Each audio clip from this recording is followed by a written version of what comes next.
Hello and welcome to my Saturday grab bag, which is a few stories that interested me throughout the week. And I'll be talking about the Martin Frost Koran burning incident, the USAID controversy and the BBC, the SAS controversy, and David Lammy, who's at it again, and always good for a laugh, or rather I should say usually good for a laugh. However, in this case, it's hardly a laughing matter. I'm Granniopteryx. I'm on YouTube, Rumble, BitChute and Minds.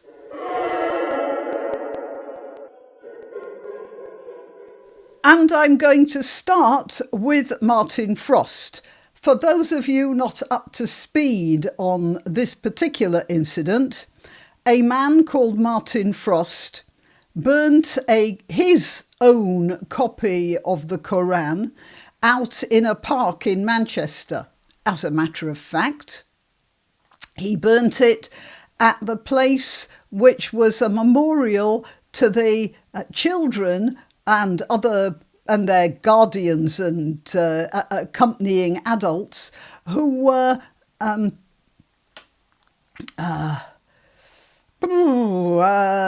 YouTube problems, who were somewhat erased by a Muslim fanatic who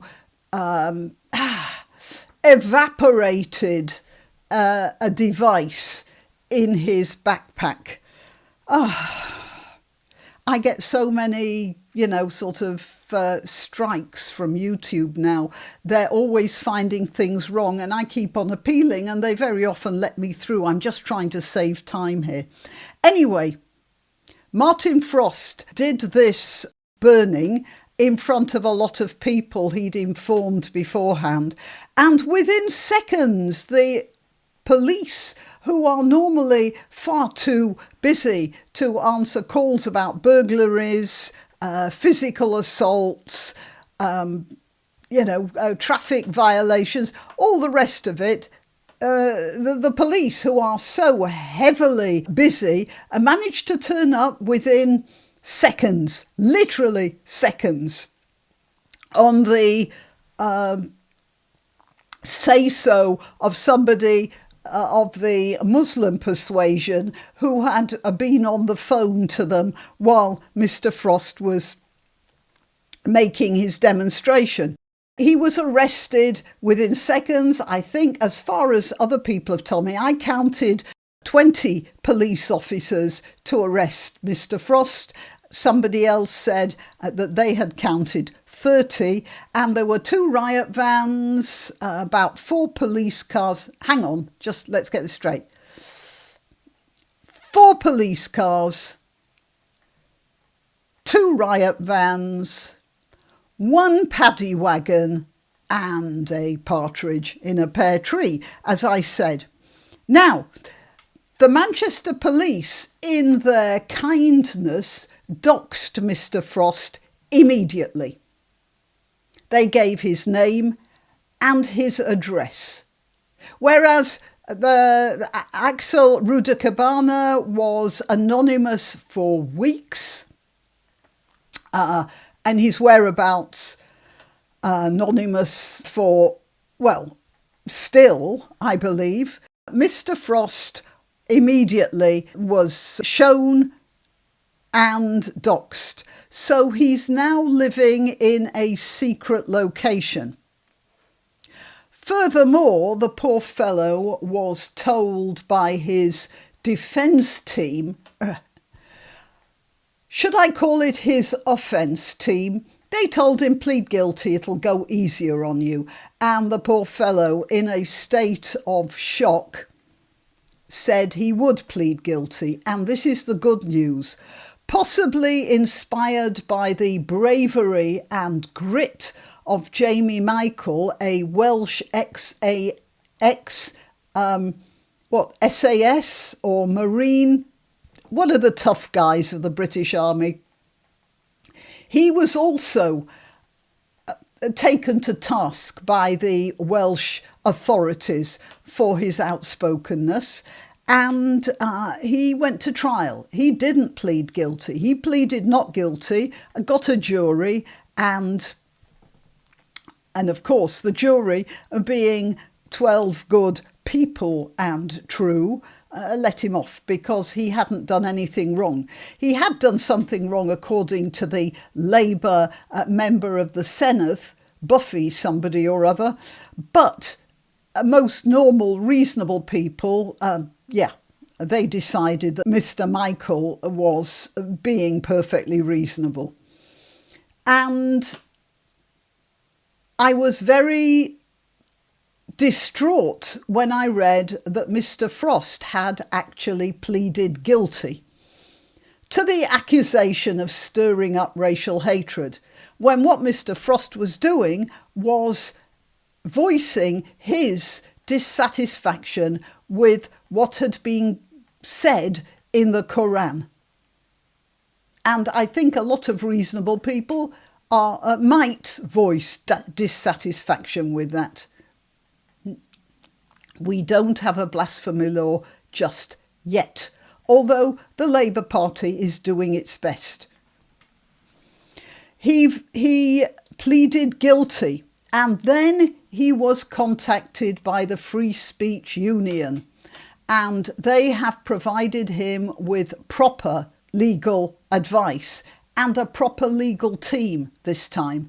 And I believe that Mr. Frost is going to retract his guilty plea. He is going to plead not guilty.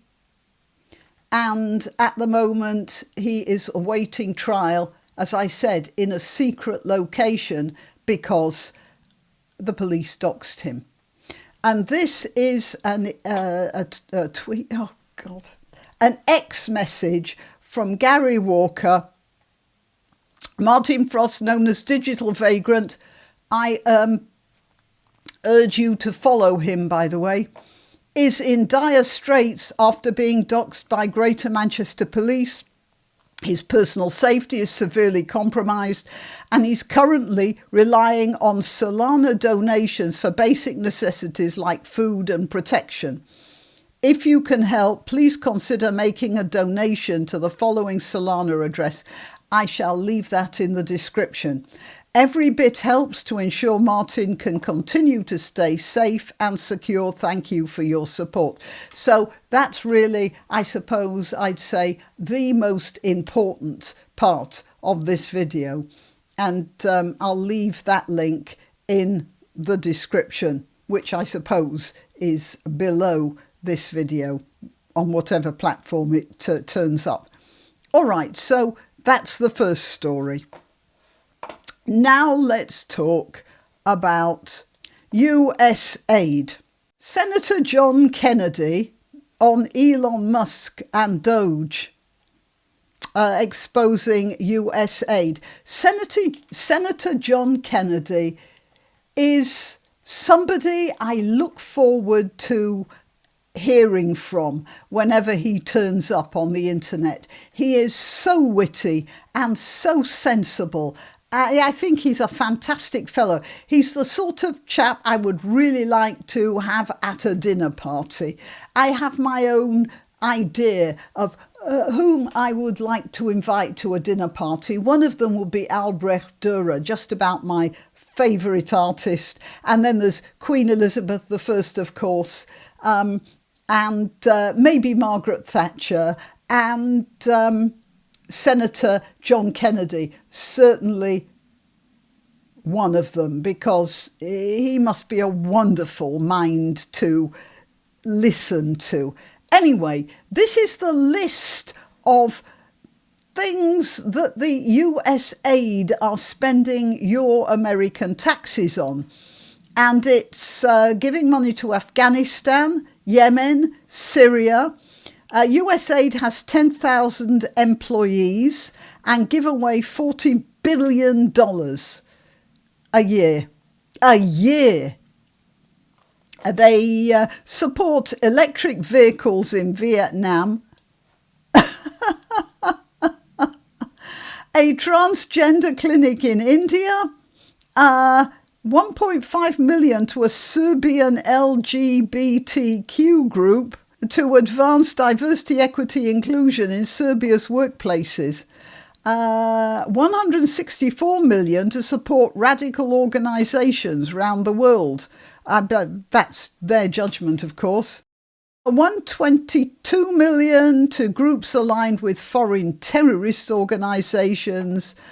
USAID's given millions to organisations in Gaza controlled by Hamas. 2 million for sex changes in Guatemala. 20 million to a new Sesame Street show in Iraq.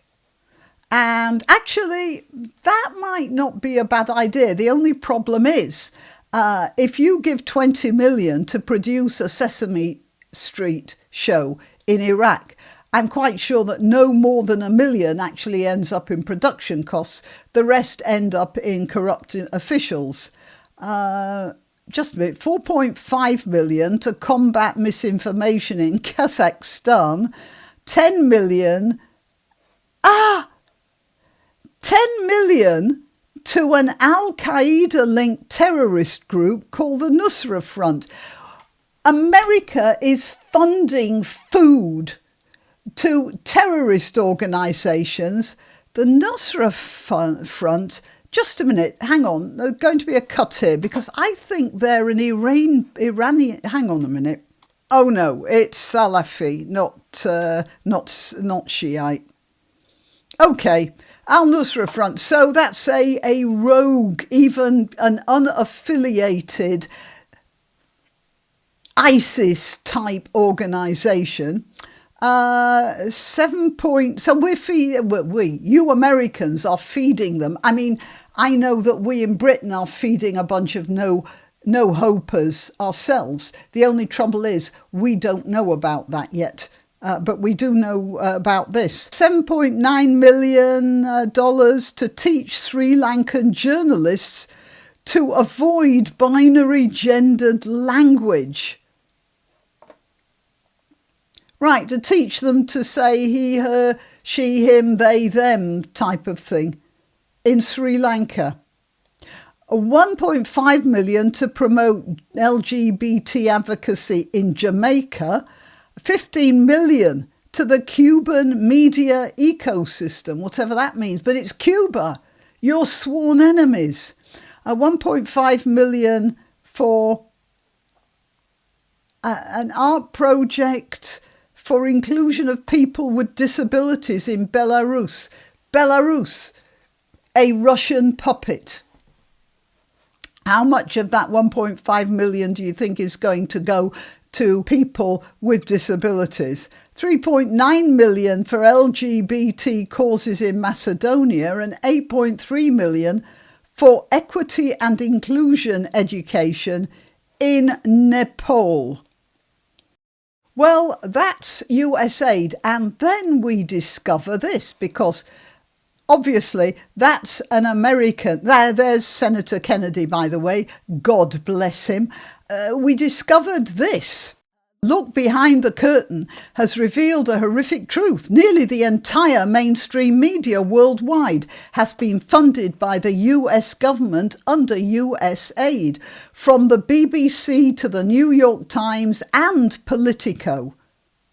At this point, it might be easier to find out who, that should be whom, USA has not funded in the media sphere. Okay, sorry about that. I was seized by a sneezing fit. Right, this guy is talking about funding everything from the BBC to the New York Times. And the first response to that, the BBC has not been funded by USAID, although they make a small contribution to a charity. Well, that small contribution was enough to cause the BBC a little bit of a problem, because it says here, our statement on USAID, and this is from a BBC website, a free press is essential to, blah-de-blah-de-blah-de-blah-de-blah-de-blah.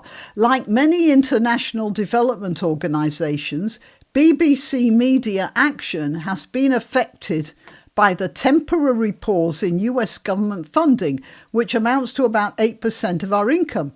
So, it says here, as the BBC's international charity, we're completely separate from BBC News. So this is the charity that this post is talking about. But the fact that the BBC says that they've been affected by a temporary pause in the USAID, it means it's affecting them. And as a charity, it's their responsibility to balance the books.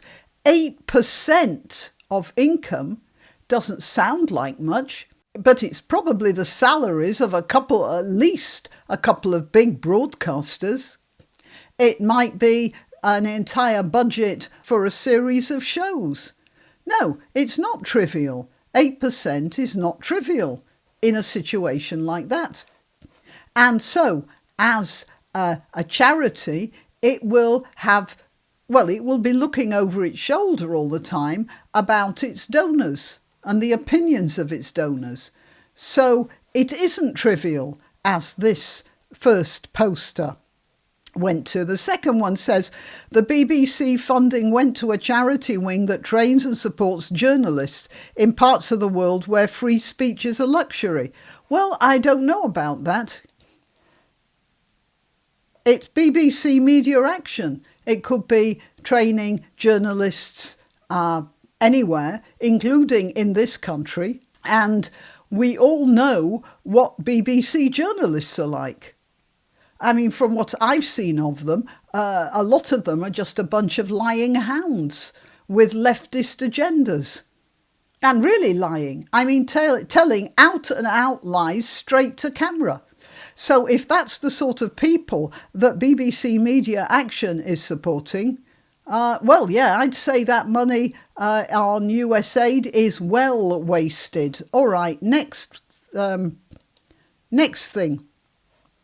Oh, yeah, there's I do wish I could still call it a tweet. Anyway, here, and they're showing USAID notices being ripped off, logos and signs. And then here we have a tweet, a message. It's crazy how openly you cheer on the loss of American influence around the world. And I would like to make a response to that. It's not influence. It's bribery. It's bribery, isn't it? USAID is giving money to various media organisations. That's not influence. Influence is when you have meetings and that sort of... No, you're giving money. That's bribery. Look, influence of a country comes from military strength and the sort of system that other people want to emulate. So they look to you for how you do things. And then they do things the same way if they're so inclined. I'd like to be like that. I'd like to have this freedom of speech, that sort of thing. For instance, in America, you have freedom of speech. Here in Britain, we used to have freedom of speech, but because it wasn't written down in law and we have a bunch of people who take advantage of the law hand over fist all the time, our freedom of speech is being very quickly eroded. But we look at America, we see your freedom of speech, and that is an influence on us. We can look to that and say, yeah, we don't like what our government is doing. We are going to vote for somebody else next time. That sort of thing. That's influence. If you give money, that's bribery. And money usually ends up badly used when it's given like that. It either ends up in the pockets of corrupt officials or it ends up on weird, stupid and ridiculous vanity projects. For instance, like teaching Sri Lankan journalists not to use gendered language, for goodness sake. All right, so, this Timothy Bellman person It's crazy how you cheer on the loss of American influence around the world. No, actually, the American influence we're getting now is the idea of clean, transparent government that doesn't give the money that's hard earned by its citizens away to all sorts of crackpot schemes, corrupt officials and nonsense ideas. That's influence. In doing this, that's influence. Okay, the next thing is the SAS. We're back in Britain now. Former Veterans Minister says SAS shooting ruling is a farce. Right, so what happened was that the Special Air Service opened fire and killed a gang of IRA men. Kevin Barry O'Donnell, Sean O'Farrell, Peter Clancy and Patrick Vincent died in February 1992, minutes after they'd carried out a gun attack on a Colisland police station. And there was a court case, an inquest, and they said that the SAS soldiers were not justified in opening fire. Apparently these guys here, this charming gentleman here, had a machine gun strapped to the back of their pickup truck. Hang on, it'll be something like that. And the SAS opened fire on them. What on earth would they expect?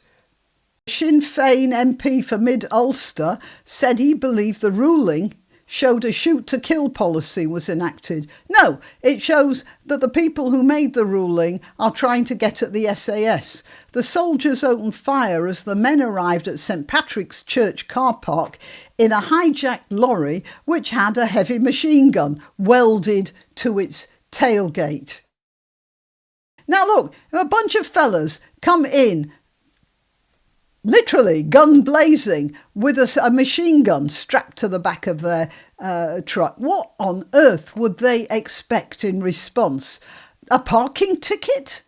Security forces had intelligence the car park would be used, and 12 soldiers were in position behind a hedgerow. Solicitors acting for their families say they're considering the verdict with regards to the possibility of prosecutions.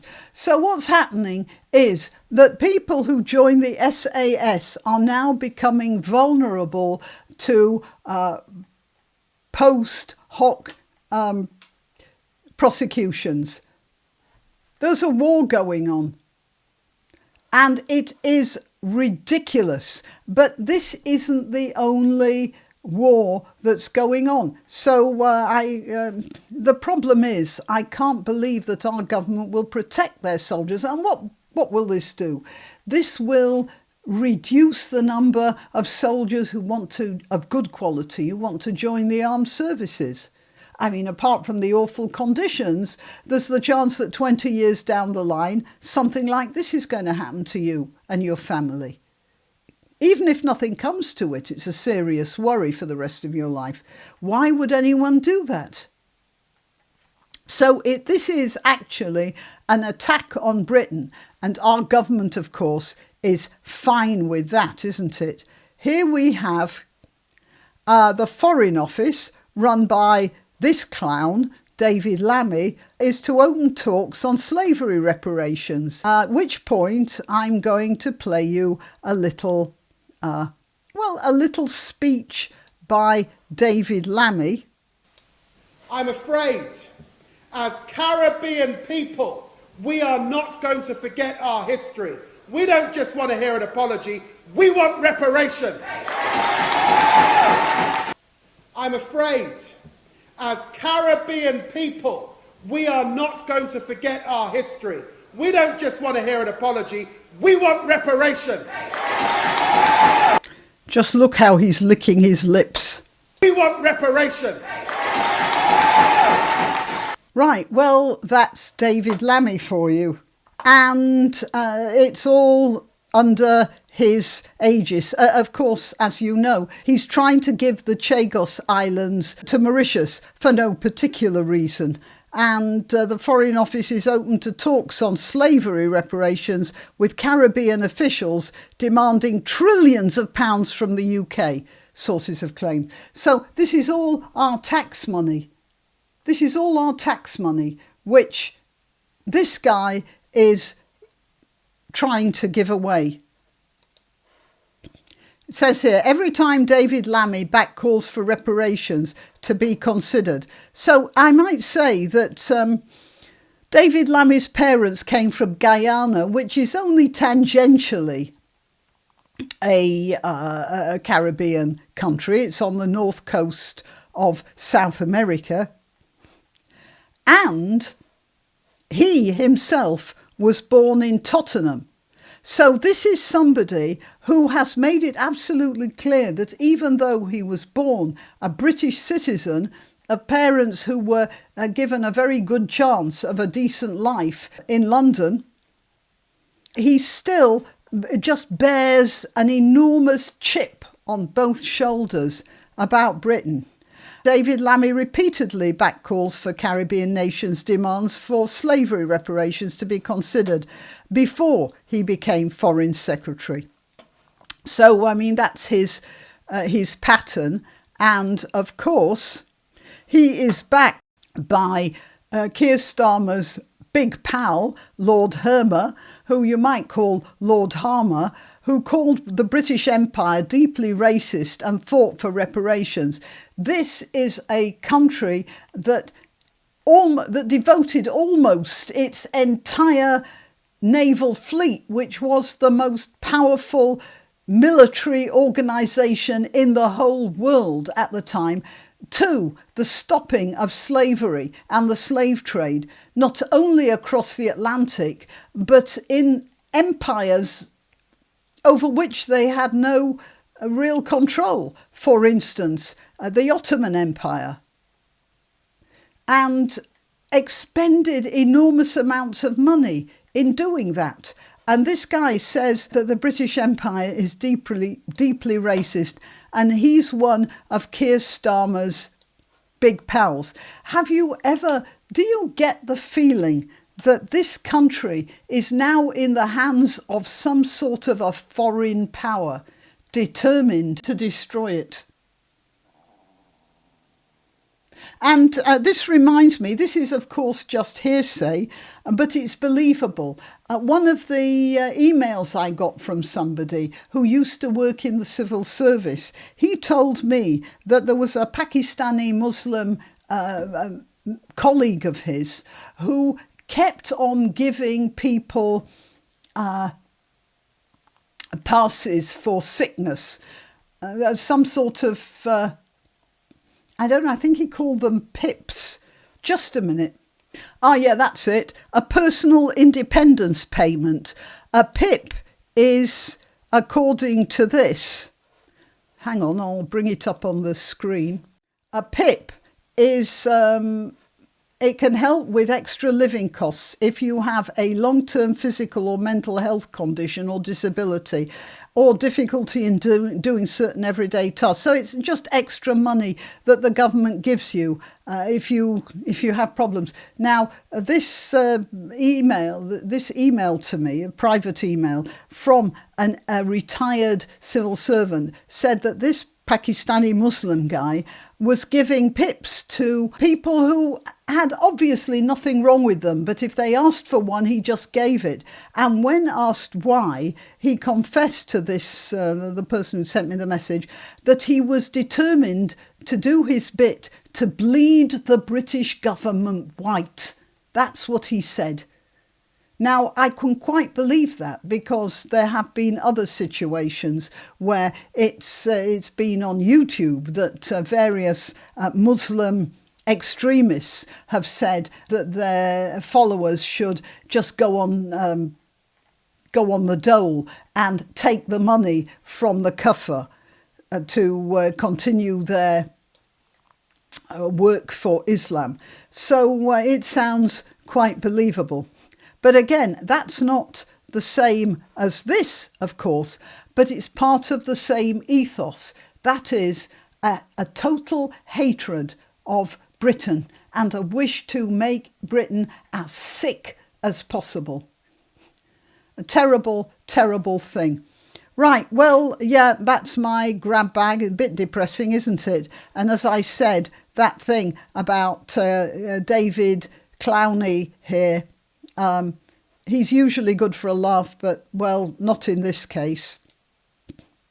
And again, I want to remind you about Martin Frost. As I said, I'll leave a link for donations in the description. If you feel like donating anything to him, you can do it there. He's in hiding. He's in hiding because the police put a target on his back, on his forehead, turned him into a target. Have you ever got the idea that the police hate Britain as much as this fellow and this fellow? It's like there's some horrible virus around, and men of evil seem to have grabbed the levers of power, and you're left standing there wondering how. Well, while we contemplate this, till next time. And I'm adding this because I've just been in touch with Martin Frost, who tells me that if he puts out any social media postings of any sort, he will go straight to jail. So he has been silenced. So that's why you're not hearing anything from him personally. But of course, I can at least explain the situation to you. So remember to go to the link in the description if you feel like helping him out. Right, well, once again, till next time. You can help my channel by subscribing and clicking the notification bell. That's quite important. And by sharing if you're so inclined.